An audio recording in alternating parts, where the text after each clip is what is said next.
Hey everybody, welcome back to Lettermen Row. I'm Austin Ward, joined again by my very special guest, former Ohio State star, current Cincinnati Bengals star, Sam Hubbard. And it's got to feel like a long time ago for you, Sam, that you were just getting recruited by Ohio State, going through all this process the first time. Jack Sawyer is doing that now. He's committed to the Buckeyes and wants to follow in your footsteps. What is that, process like as guys get to know Coach Jay and try to, build their bodies to get the ground running when they get to Ohio State?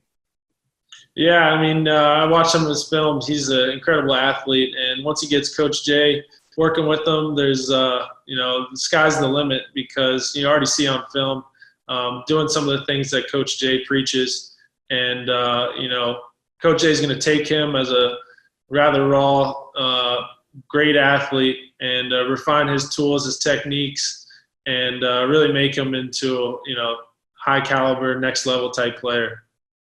Your recruitment was a little bit different than his, obviously, and everybody is well aware of your story and everything that went on with the other sports. But for him, what do you think that this process is like? He's getting a ton of attention, top ranked player in Ohio, and every program in the country wants to get him. What will be Ohio State's sort of de-recruitment pitch when he gets there after having all this attention there in Pickerington? Yeah, well, I don't know him personally, but that comes with the territory. Being a great player in high school, obviously, I came in at Ohio State with a lot of top recruits, and I wasn't that highly recruited, being a lacrosse player. But Coach Mickey Marotti has a way of de-recruiting those guys quick. Once they get there and you're the little man on campus as a freshman, you realize pretty quickly that you've got a long way to go and a lot of things to do to earn your stripes. And I'm sure he'll realize that and go to work. And he's got the greatest staff around him to, help him get to where he needs to be. Yeah, that staff is obviously going to be a big part of that development. And he's got some pretty impressive physical tools that you can already see right now. So you might as well get to it. Let's roll the tape. All right, Sam, one thing I always have to mention when we're looking at these high school kids, we don't always know the level of competition. And when you look at Jack Sawyer, he's obviously going to dominate a lot of kids that he plays against. But Pickerington plays some pretty good football as it is. So we can maybe take a little bit more out of this one. And it's pretty impressive to watch him. Yeah, for sure. Already in the first clips, I see him winning pass rushes in a variety of ways. Right here he's winning with power. But he's also setting up the move like this is going to work on a lot of people. He obviously throws this guy around, but he's doing some good stuff. Yeah, that probably wasn't a Big Ten left tackle there. Yeah, it's something to work with for sure. And when you look at this stuff, so one thing I always remember is talking with Coach Jay, and that he doesn't want you guys to ever use a spin move. So you see Jack Sawyer winning with one. Sometimes it might happen in the course of a game, but Coach Johnson doesn't want you guys to use that. Why is that? That's just, Coach Jay's philosophy. One reason is you lose vision on the quarterback, and sometimes you get guys that when they're spinning, Coach Jay doesn't ever want your, spin to be your go-to move because it's, easily stopped. It's sometimes telegraphed, and like I said, you lose vision on the quarterback.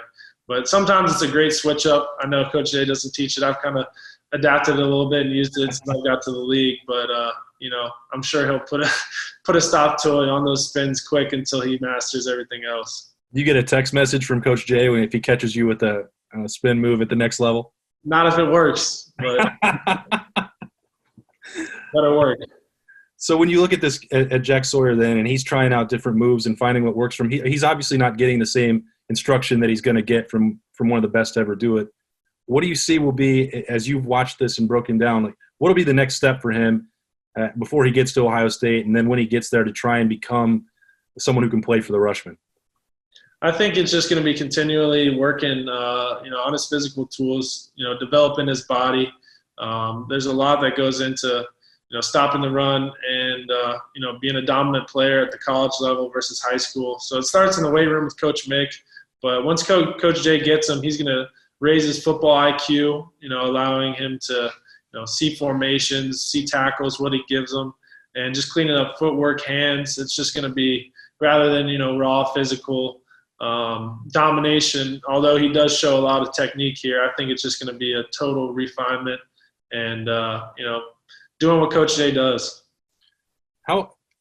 You've been around some guys, you're obviously playing at a very high level, and you've mentioned the other guys that you played with, 4 or 5 NFL defensive linemen in one room. Not everybody develops at the same rate. Like, what is it that, makes it hard or makes it easier for other guys to transition? What is it that it'll take, mentally, physically, to become one of those guys when he's so used to right now it coming pretty easily for him? I think it's just going to be, I don't know Jack personally, but just in my past experience, the guys that are able to come in, keep their mouth closed, and, just absorb everything, listen, watch the guys in front of them, be willing to take scout reps, do whatever you can, get on the field, special teams. You just got to have that hunger to, contribute in any way, and then that translates to eventually earning your stripes and being trusted by the coaches and continuing to progress. I spent a whole year on scout team just trying to figure out how to flip my hips and stuff like that. So he's obviously way far ahead of me. I think he's just got to come in, being a highly recruited guy with his, head down, mouth closed, and show what he can do, because obviously you can see he can do a lot of great things. What's the best thing that you've seen here? I just think he plays physical. He's flying off the ball, throwing his body into people. He's violent. I like the way he plays overall. You can tell he's bringing it every play. He's got 3 guys, the whole line sliding to him, and he's countering back, throwing people around.